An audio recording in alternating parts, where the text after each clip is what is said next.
Welcome to everybody. We talk about CUET UG program 2025.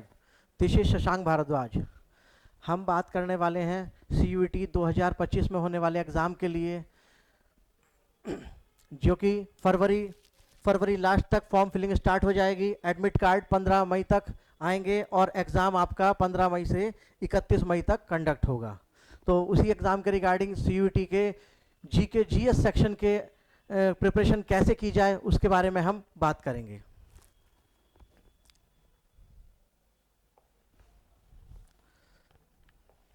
तो हम बात करने जा रहे हैं CUET 2025 GK GS के पोर्शन को लेकर के. जो जनरल टेस्ट होता है उसकी प्रिपरेशन कैसे की जाए. जैसे कि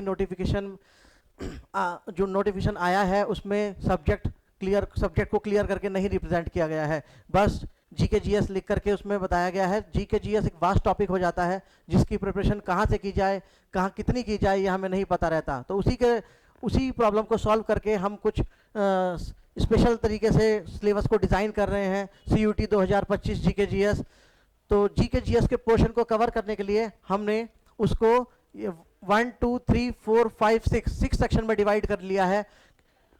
GK GS CUET का कवर करने के लिए हम उसको डिफाइन कर रहे हैं. सबसे पहले ज्योग्राफी रिलेटेड जीके और history related GK, polity related GK, economy related GK और जनरल साइंस रिलेटेड जीके और स्टैटिक जीके. इन पोर्शन में डिवाइड करके हम CUET UG GK GS portion की तैयारी करेंगे. क्योंकि जीके इतना अपने आप में इतना वास्ट सब्जेक्ट है कि हमें खुद समझ नहीं आ पाता कि क्या छोड़ें क्या कवर करें. इसी के लिए हमने सब्जेक्ट वाइज इस सेक्शन को डिवाइड किया है. और इन सब्जेक्ट में क्या क्या इंपॉर्टेंट टॉपिक्स होने वाले हैं जो कि हमारे एग्जाम में जिनसे क्वेश्चन पूछे जाएंगे और इंपॉर्टेंट क्वेश्चंस कहाँ से आने की उम्मीद है, उसी को कवर करते हुए मैं आज ये वीडियो आपके लिए लेकर के आया हूँ, जिसमें डिस्कस करूँगा मैं इन इंपॉर्टेंट टॉपिक्स का, जो कि मैंने सब्जेक्ट वाइज कैटेगराइज कर दिए हैं. तो आइएगा देखिएगा. Geography related important topics for CUET 2025. तो ज्योग्राफी से रिलेटेड क्या क्या टॉपिक आपके रहने वाले हैं,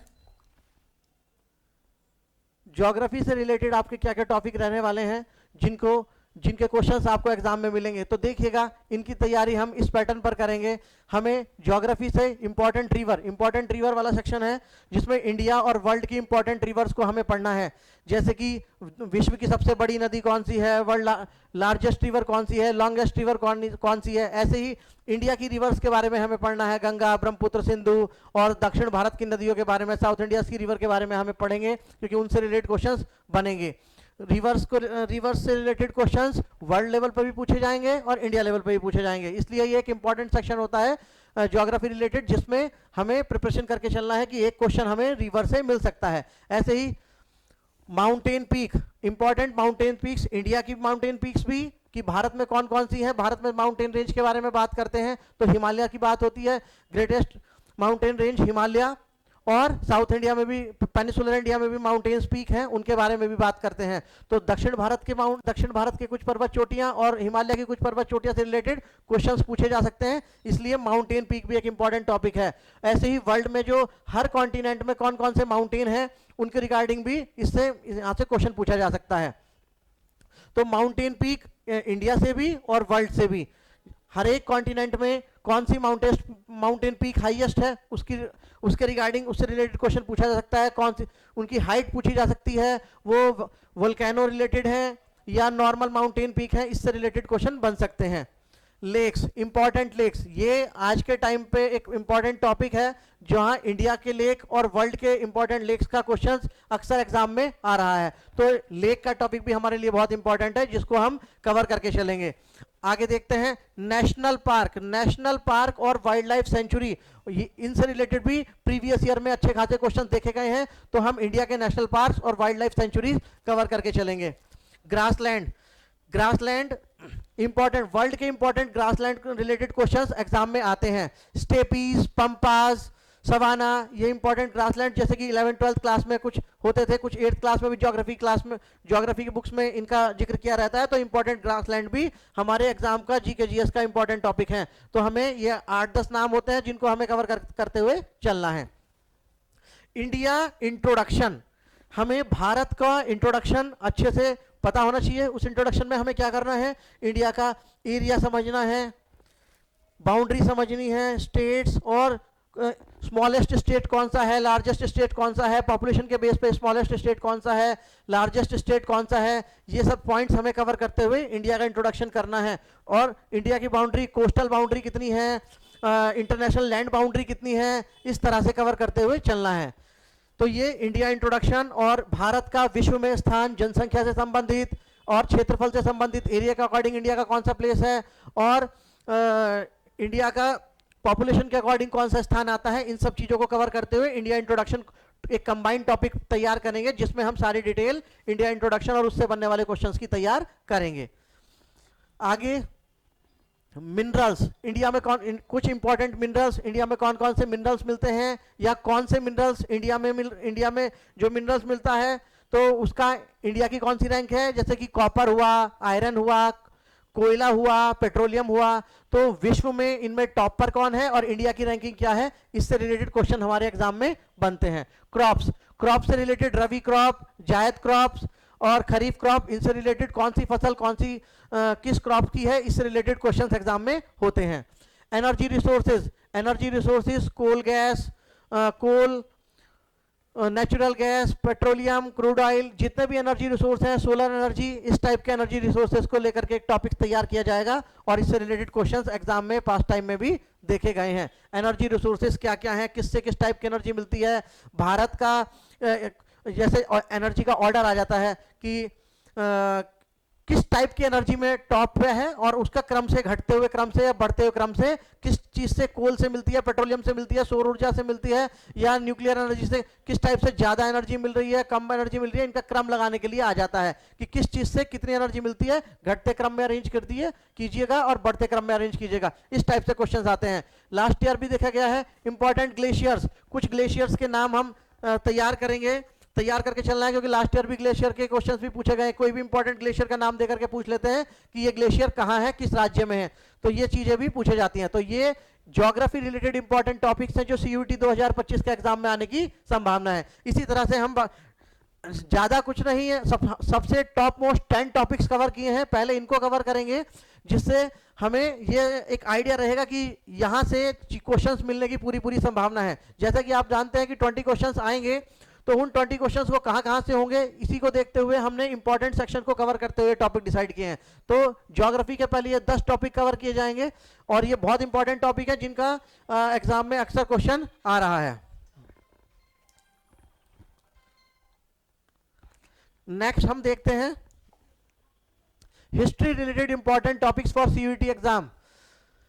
सबसे पहले हमें सारे बैटल्स तैयार कर लेने हैं, इंपॉर्टेंट बैटल जितने भी हिस्ट्री में बैटल्स हुए हैं, अलेक्जेंडर के हमले से लेकर के बैटल ऑफ बक्सर तक, जब तक अंग्रेजों का भारत पर पूरी तरह से कब्जा नहीं हो गया तब तक हमें सारे टॉपिक्स और सारे बैटल कवर करके चलने हैं।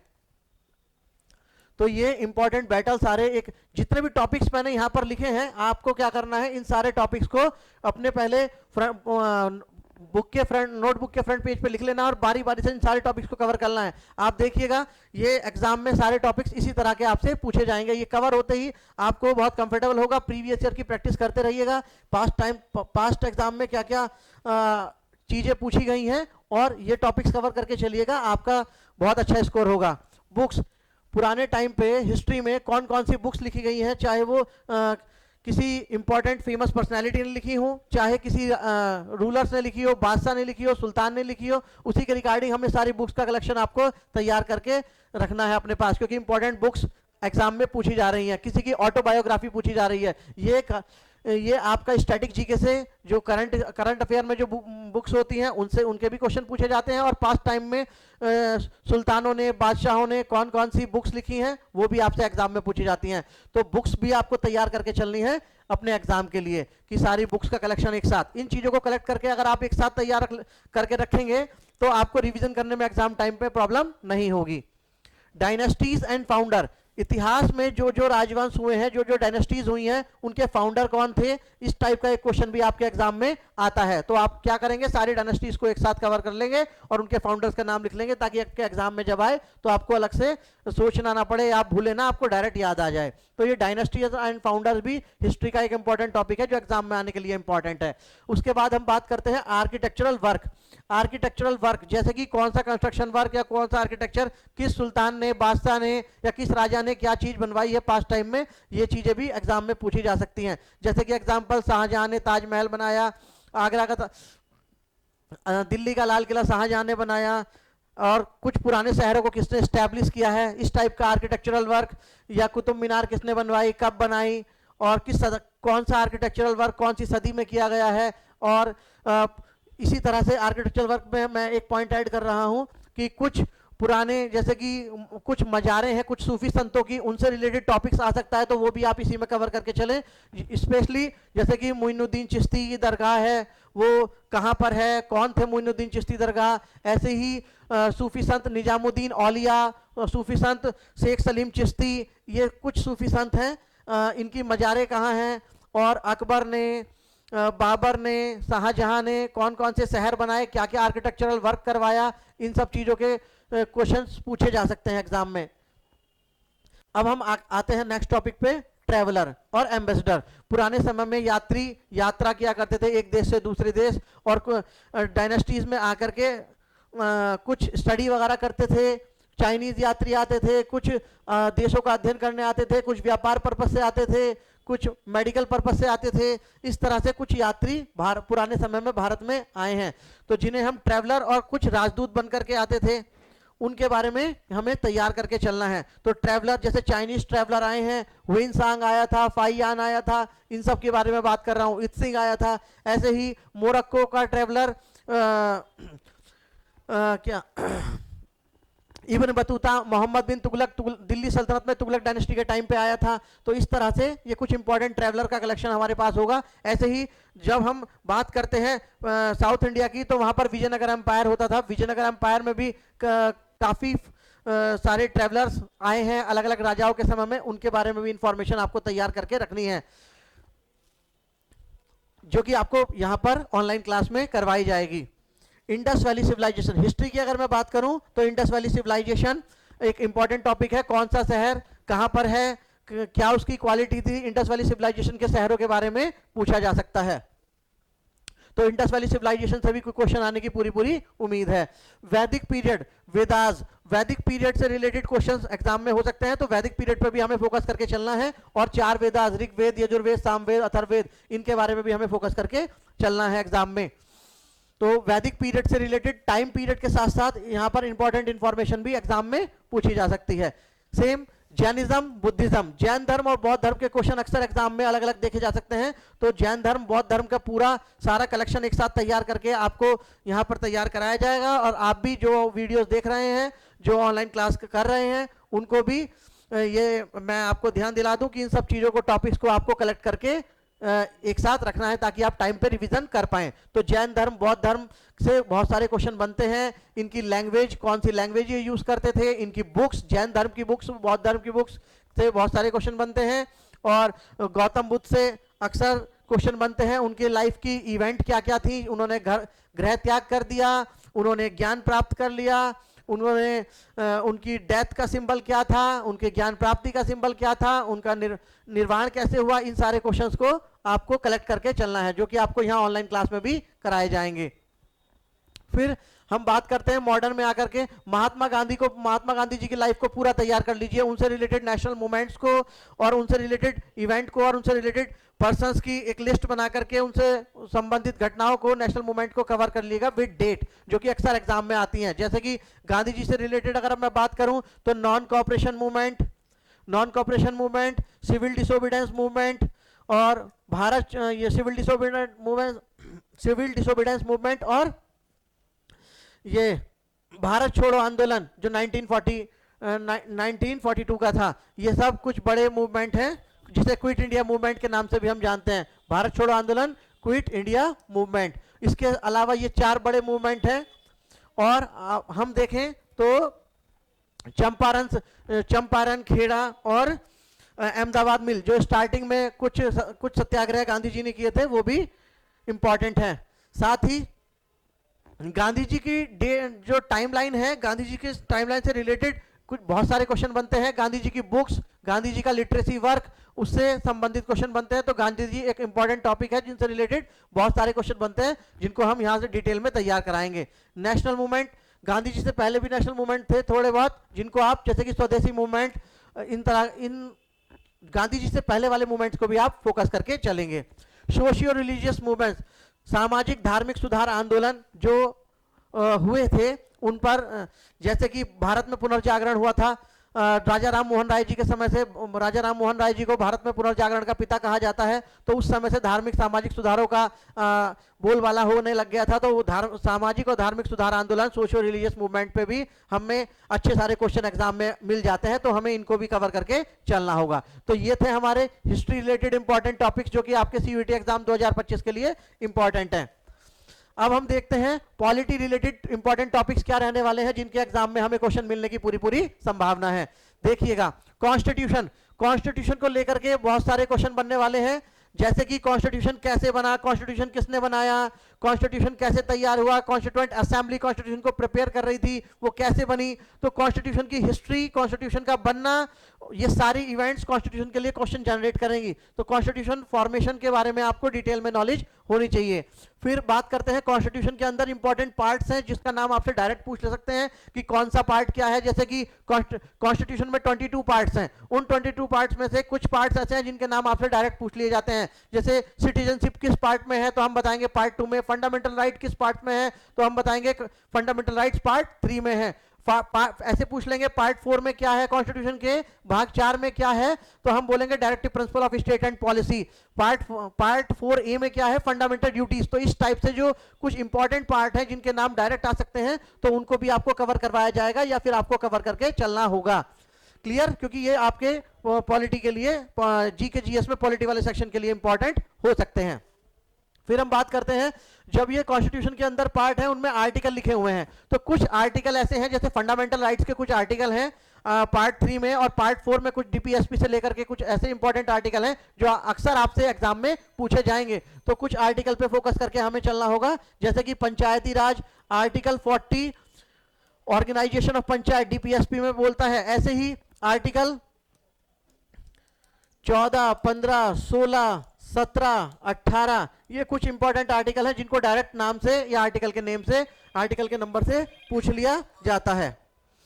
तो इसलिए इंपॉर्टेंट आर्टिकल्स का कलेक्शन भी आप एक साथ अपना तैयार करेंगे और बना के रखेंगे, ताकि अगर एग्जाम में इंपॉर्टेंट आर्टिकल आए तो आप उसे कवर कर लें। सेम फंडामेंटल राइट्स पार्ट 3, जिसका नाम मैं 2-3 बार ले चुका हूं। फंडामेंटल राइट एक इंपॉर्टेंट पार्ट है कॉन्स्टिट्यूशन का, जिसके बारे में आपको अच्छे से नॉलेज होनी चाहिए। फंडामेंटल राइट से इंडिविजुअल अलग से भी क्वेश्चन आ सकता है। सेम पार्ट 4, जिसका नाम अभी मैंने लिया था directive principle of state and policy, जिसे हिंदी में राज्य के नीति निर्देशक तत्व या सिद्धांत कहते हैं। इससे रिलेटेड आर्टिकल या इससे रिलेटेड कॉन्सेप्ट रिलेटेड कोई बात पूछी जा सकती है। जब आपको ये फंडामेंटल ड्यूटीज और फंडामेंटल राइट्स पढ़ाए जाएंगे, तो इनके ये कहां से, कौन सा कॉन्सेप्ट कॉन्स्टिट्यूशन में कहां से आया है, कौन सी इंपॉर्टेंट चीज कहां से ली गई है, ये भी आपको तैयार करके रखना होगा, और हम भी आपको ये इंपॉर्टेंट सेक्शन कवर कराएंगे। सेम प्रियम्बल एक हॉट टॉपिक है पॉलिटी रिलेटेड क्वेश्चंस बनने का। कॉन्स्टिट्यूशन का जो प्रीफेस है, उसे हम प्रियम्बल कहते हैं। इसमें लिखी हुई बातों को एज ए क्वेश्चन बना के पूछा जाता है। तो प्रियम्बल को भी आपको कवर करके चलना है। जो लोग सेल्फ स्टडी कर रहे हैं, घर बैठ के वीडियो देखेंगे, वो हमारे साथ साथ इन सारी चीजों को, टॉपिक को कवर करते चलेंगे। और याद रखना, इन सब टॉपिक को आपको नोटबुक के फ्रंट पेपर पर लिख के रख लीजिएगा। और इन सारी चीजों को, अभी काफी टाइम है, अभी भी आपके पास 3-4 महीने का समय है। अभी से अगर तैयारी करेंगे, थोड़ा थोड़ा बीच में एग्जाम का पॉज आपको लेना होगा, और एग्जाम खत्म होते ही अगर आप इन सब चीजों को तैयार करके रखेंगे, तो आपको एग्जाम पास करने में या अच्छा स्कोर करने में हेल्प मिलेगी। तो आज हम इसी चीज पे डिस्कस कर रहे हैं कि आखिरकार हम अच्छा करने के लिए क्या करें, कौन कौन से टॉपिक पे हमें फोकस करना चाहिए। इतनी बड़ी जीएस में हम क्या क्या पढ़ के थक जा रहे हैं, तो क्या पहले किस चीज पे फोकस किया जाए, उसी चीज के रिगार्डिंग ये वीडियो बनाई जा रही है, ताकि स्टूडेंट्स को इंपॉर्टेंट टॉपिक्स का पता चले कि पहले किस पे फोकस करना है और हमें क्या पहले पढ़ना चाहिए। नेक्स्ट बात करते हैं इंपॉर्टेंट डेट।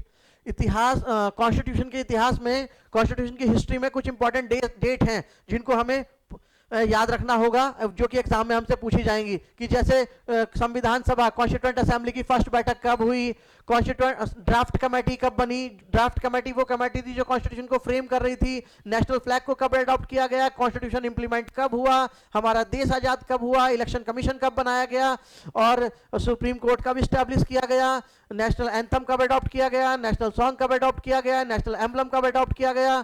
इस तरह की बहुत सारी डेट हैं।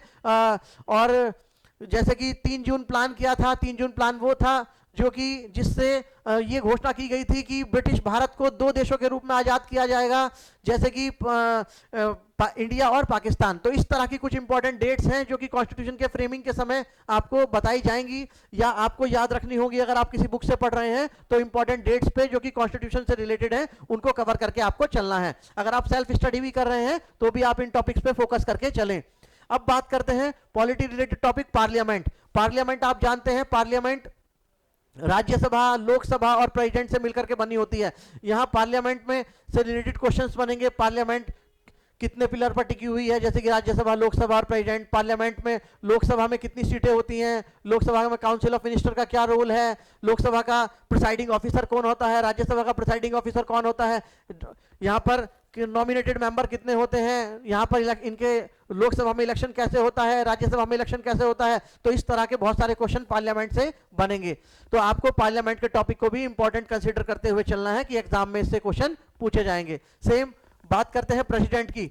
हेड ऑफ नेशन, प्रेसिडेंट हमारे हेड ऑफ नेशन होते हैं। पूरे हमारे यूनियन एग्जीक्यूटिव के हेड भी होते हैं। देश में कोई भी काम होता है तो प्रेसिडेंट के नाम पे होता है। यही राजा हैं, तो राजा से रिलेटेड बहुत सारे क्वेश्चन पूछे जाते हैं। किसी भी टाइप का अपॉइंटमेंट, जो भी कॉन्स्टिट्यूशनल अपॉइंटमेंट है सेंटर में, यूनियन में, सारे के सारे प्रेसिडेंट करते हैं। तो प्रेसिडेंट से रिलेटेड इंपॉर्टेंट आर्टिकल भी, प्रेसिडेंट की इंपॉर्टेंट पावर भी, और प्रेसिडेंट से related important appointment, council of minister का अपॉइंटमेंट, प्रेसिडेंट का अपॉइंटमेंट, सब प्राइम मिनिस्टर का अपॉइंटमेंट प्रेसिडेंट ही करते हैं। तो इस तरह से इनकी वर्किंग, इनके इंपॉर्टेंट आर्टिकल और इनकी पावर प्रेसिडेंट की पूछी जाती हैं। पंचायती राज, पंचायती राज एक और इंपॉर्टेंट टॉपिक, पंचायती राज। जो पंचायत से रिलेटेड बहुत सारे क्वेश्चंस एग्जाम में बनेंगे, तो पंचायती राज पे भी फोकस करके आपको चलना होगा। आगे देखते हैं। तो इस तरह से ये पॉलिटी रिलेटेड इंपॉर्टेंट टॉपिक्स थे जिनको पहले आपको फोकस करके चलना है। इनसे क्वेश्चन बनने की पूरी पूरी संभावना है। नेक्स्ट आगे देखते हैं हम, इकोनॉमी रिलेटेड इंपॉर्टेंट टॉपिक्स क्या होने वाले हैं एग्जाम के लिए।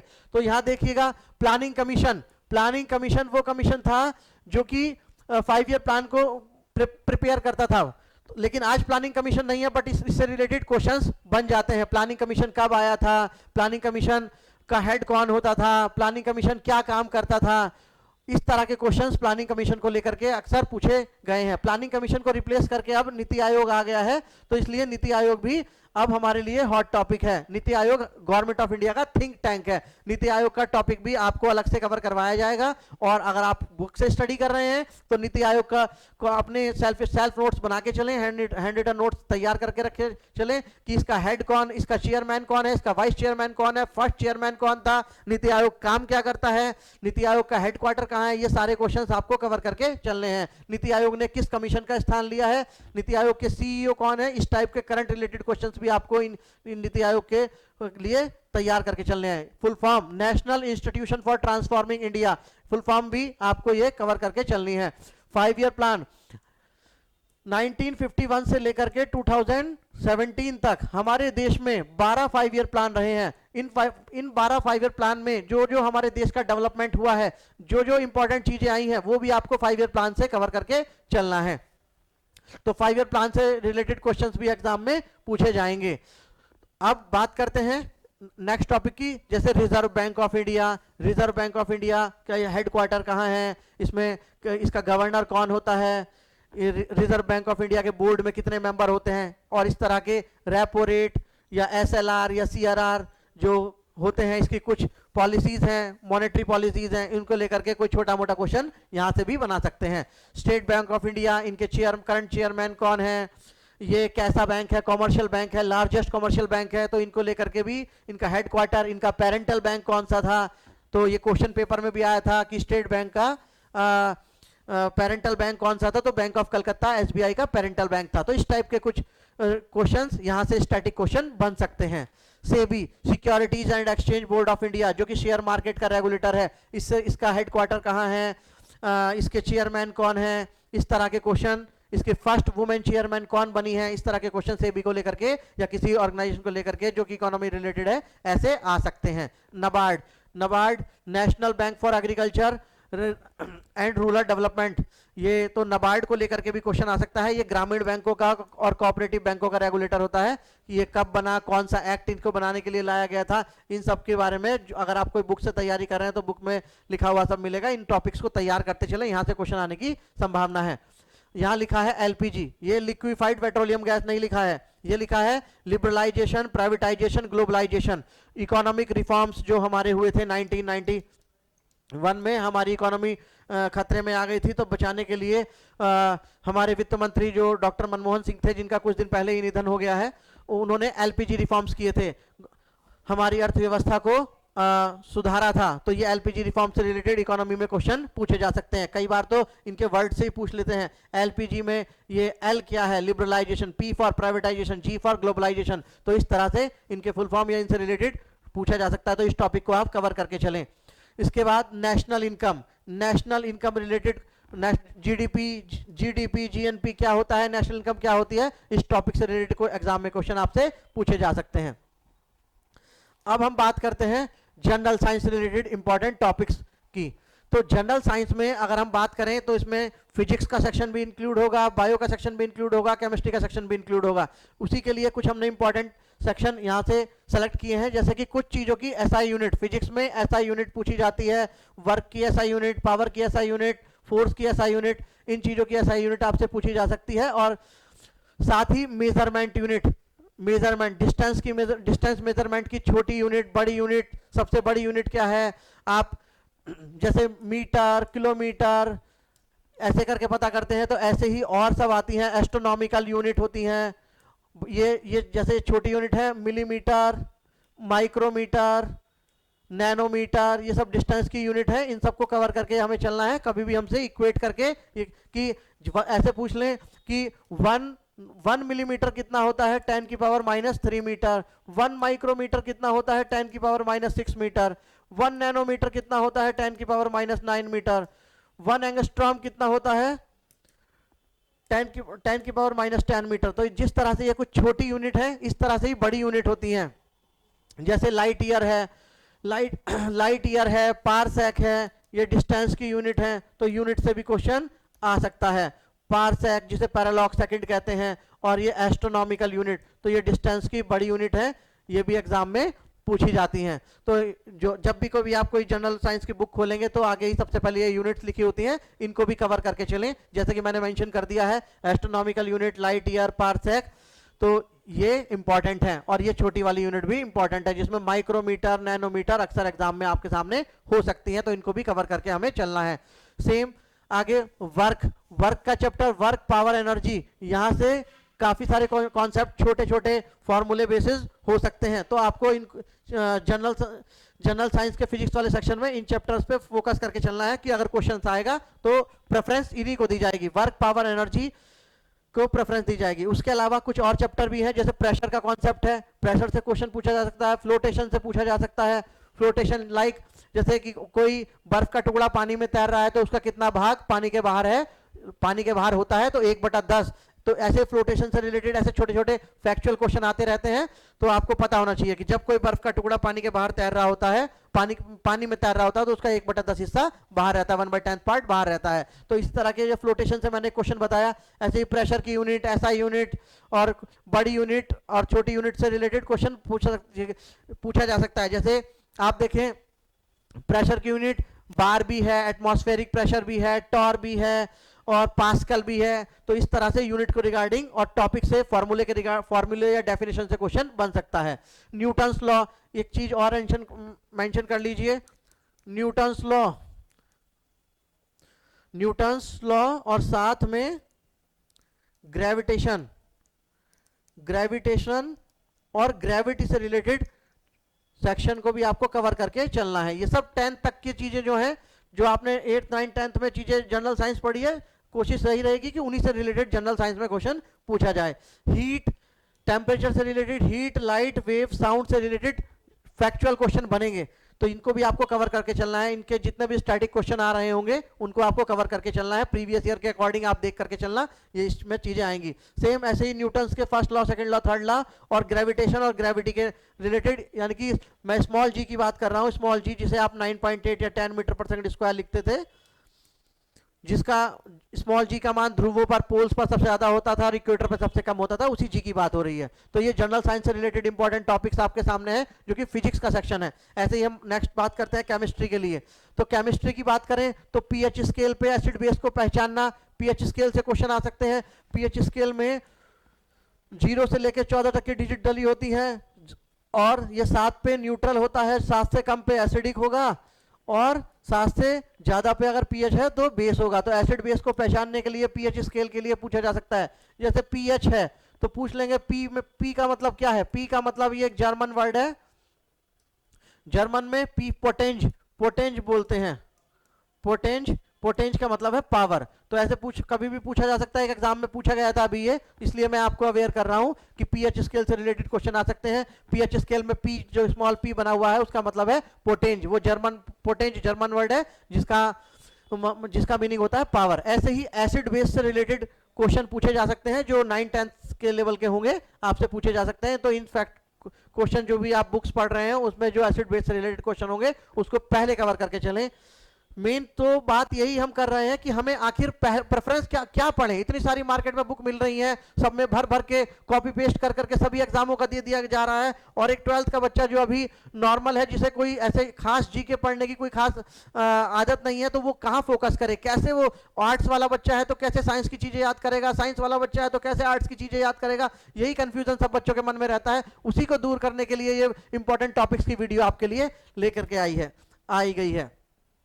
आगे बढ़ते हैं। Important fact related to chemistry, कुछ केमिस्ट्री के इंपॉर्टेंट फैक्ट होंगे जो कि इंपॉर्टेंट हो सकते हैं, जो किसी भी जनरल साइंस की बुक में पीछे केमिस्ट्री वाले सेक्शन के पीछे लिखे रहते हैं, तो वहां पर उनको देख सकते हैं कि जैसे पटाखों, जब फायर क्रैकर होते हैं, पटाखे होते हैं, उन्हें जलाते हैं तो हरा रंग किसकी वजह से हो रहा है? बेरियम की वजह से हो रहा है। लाल रंग किसकी वजह से हो रहा है? लाल रंग स्ट्रॉन्शियम की वजह से हो रहा है। कैल्शियम ऑक्साइड का फॉर्मूला क्या है? CaO। कैल्शियम स्लैग्ड लाइम का फॉर्मूला क्या है? इस तरह से कुछ केमिकल फॉर्मूलाज आपसे पूछे जा सकते हैं। फिटकरी का फॉर्मूला पूछा जा सकता है, स्लैग्ड लाइम का फॉर्मूला पूछा जा सकता है, CaOH का हॉल्ट वाइज, लाइम वाटर का फॉर्मूला पूछा जा सकता है, कैल्शियम ऑक्साइड। इस तरह से आपसे कुछ फॉर्मूले, इंपॉर्टेंट फॉर्मूले पूछे जा सकते हैं। जिप्सम क्या होता है और प्लास्टर ऑफ पेरिस क्या होता है, इन सब के फॉर्मूले आपसे पूछे जा सकते हैं। तो इंपॉर्टेंट फॉर्मूला भी आपको कुछ कवर करके चलने हैं, जो कि 9-10 की बुक्स में कवर हो रहे होंगे, तो इनको आपको कवर करके चलना है। तो ये केमिस्ट्री रिलेटेड इंपॉर्टेंट सेक्शन था जो कि हमें कवर करना है अपने एग्जाम के लिए। आगे आते हैं बायोलॉजी वाले सेक्शन पे। बायोलॉजी में विटामिन्स और विटामिन्स के केमिकल नेम कवर करके चलने हैं। Water dissolve vitamin, water soluble vitamin, fat soluble vitamin, उनको कैटेगराइज करके चलना है। वाटर सॉल्युबल की बात करें, तो बी और सी वाटर सॉल्युबल विटामिन है, और फैट सॉल्युबल की बात करें, तो A, D, E, K, ये विटामिन कौन से होते हैं? फैट सॉल्युबल होते हैं। तो विटामिन के केमिकल नेम, विटामिन से रिलेटेड कुछ हिस्टोरिकल फैक्ट, ये सब आपके एग्जाम में हो सकते हैं। Disease, bacterial disease, viral disease, है ना, फंगल डिजीज, इस टाइप के डिजीज को कवर करके भी आपको चलना है। बैक्टीरिया से कौन कौन सी डिजीज हो रही हैं और वायरस से कौन कौन सी डिजीज हो रही हैं, उनके सिम्टम्स क्या हैं, उनके कॉज क्या हैं, इनको एक बार कवर करते हुए डिजीज वाले सेक्शन को आपको आगे चलना है। फिर स्केलेटन सिस्टम, बोन से रिलेटेड क्वेश्चन आ सकता है। Largest bone, smallest bone, hardest bone, how many bones in human body, adult human body, और how many bones in infant body. तो इस तरह से बहुत सारे की इन्फेंट की बॉडी में 300 बोन्स होती हैं और एडल्ट बोन 1206 होती हैं। तो इस तरह से स्केलेटन सिस्टम के बहुत सारे क्वेश्चन बन सकते हैं। कान में कितनी हड्डियां होती हैं, खोपड़ी में कितनी हड्डियां होती हैं, रिब्स में कितनी हड्डियां होती हैं, स्ट्रॉन्गेस्ट बोन कहाँ है, इस तरह के क्वेश्चंस स्केलेटन सिस्टम से बन सकते हैं। तो ये भी एक इंपॉर्टेंट टॉपिक है, इसको भी कवर करके चलना है। डाइजेस्टिव सिस्टम में स्टमक, पैनक्रियाज, इंटेस्टाइन, फैट कहाँ डाइजेस्ट हो रहा है, कार्बोहाइड्रेट कहाँ डाइजेस्ट हो रहा है, प्रोटीन कहाँ डाइजेस्ट हो रहा है, और डाइजेशन स्टार्ट कहाँ से होता है, तो ये सारे सेक्शन डाइजेस्टिव सिस्टम वाले सेक्शन में आपको तैयार करना होगा और आपको ऑनलाइन क्लास में भी यहाँ पर करवाया जाने वाला है। Scientific name, important scientific name, मेंढक का साइंटिफिक नेम क्या है, मटर का साइंटिफिक नेम क्या है, टाइगर का साइंटिफिक नेम क्या है, ह्यूमन का साइंटिफिक नेम क्या है, डॉग का साइंटिफिक नेम क्या है, तो इंपॉर्टेंट साइंटिफिक नेम भी आपको कवर करके चलने हैं। तो आपको ये जीके जीएस की बुक में, जो भी आप बुक से अगर तैयारी कर रहे हैं तो उस बुक में ये आपको लिखे मिल सकते हैं, तो साइंटिफिक नेम को भी इग्नोर ना करें, इनको भी अच्छे से कवर करके चलें। तो ये आते हैं आगे आने वाली वीडियोस में, आपको बारी बारी से टॉपिक कवर करवाते जाएंगे हम लोग। इंपॉर्टेंट स्टडी, इंपॉर्टेंट स्टडी जैसे कि स्टडी ऑफ ब्लड क्या होता है, स्टडी ऑफ प्लांट क्या होता है, स्टडी ऑफ सेल्स क्या होता है, स्टडी ऑफ लिजार्ड क्या होता है, स्टडी ऑफ हार्ट क्या होता है, इस तरह से बहुत सारी स्टडी आएंगी। स्टडी ऑफ कैंसर की स्टडी को क्या कहते हैं, प्लांट की स्टडी को क्या कहते हैं, इन्फेंट बेबी की स्टडी को क्या कहते हैं, इस तरह से कुछ स्टडीज के नाम आपसे पूछे जाएंगे। जो भी आपकी बुक होगी उसमें इस वाले सेक्शन को भी इग्नोर ना करें, कवर करके चलें।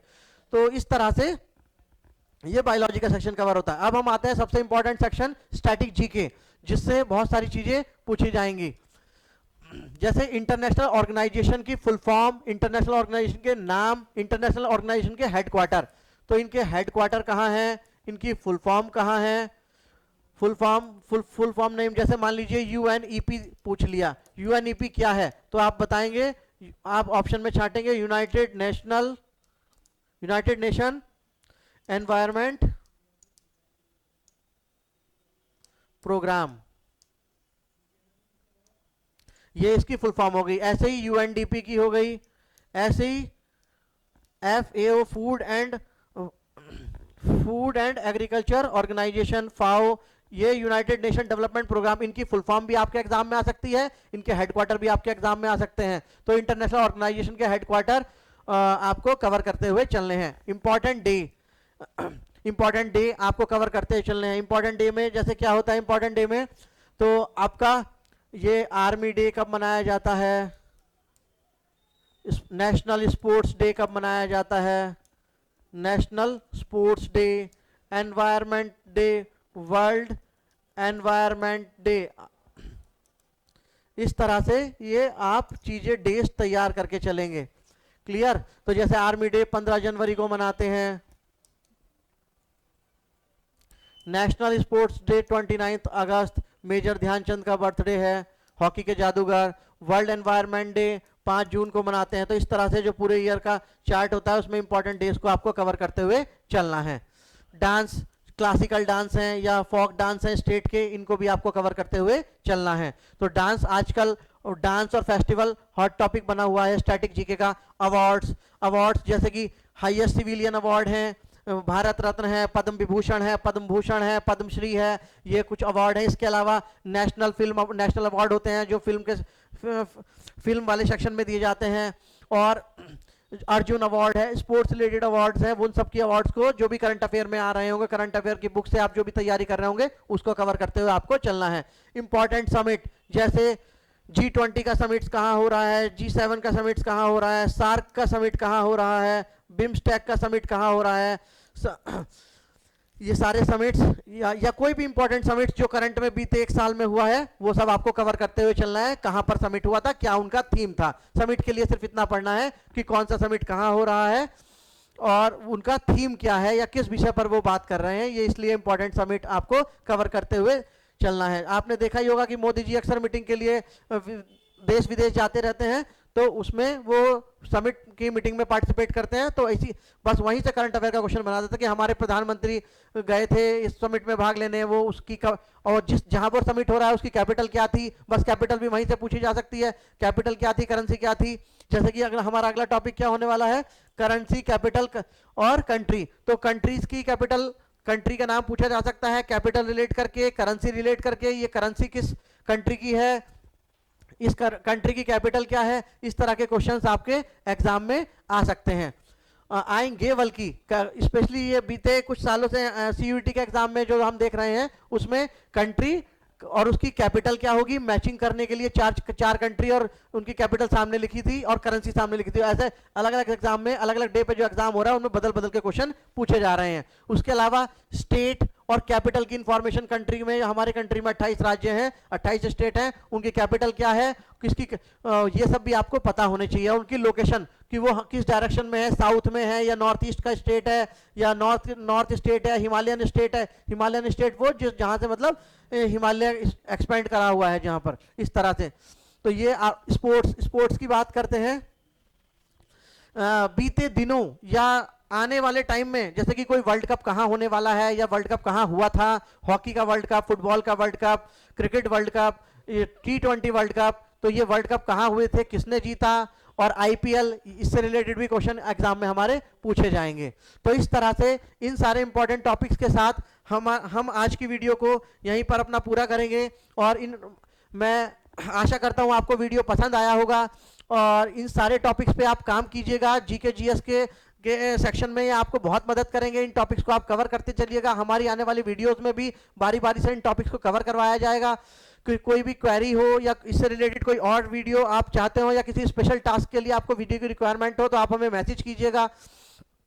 हम अपनी कोचिंग टीडीसी क्लासेस, जो कि ये आपको पूरा जीके जीएस का सेक्शन प्रोवाइड करा रहे हैं, सारी वीडियो सारे सेक्शन में लेकर के आएंगे। टीडीसी क्लासेस जिसका हेड ऑफिस लक्ष्मी नगर में है, हमारी ब्रांच और भी जगह पे है, आप डायरेक्ट कांटेक्ट भी कर सकते हैं। फ़ोन नंबर हमारा दिया होगा नीचे वीडियो के सेक्शन में और लिंक मिलेगा आपको। हम CUET के लिए, CUET 2025 के लिए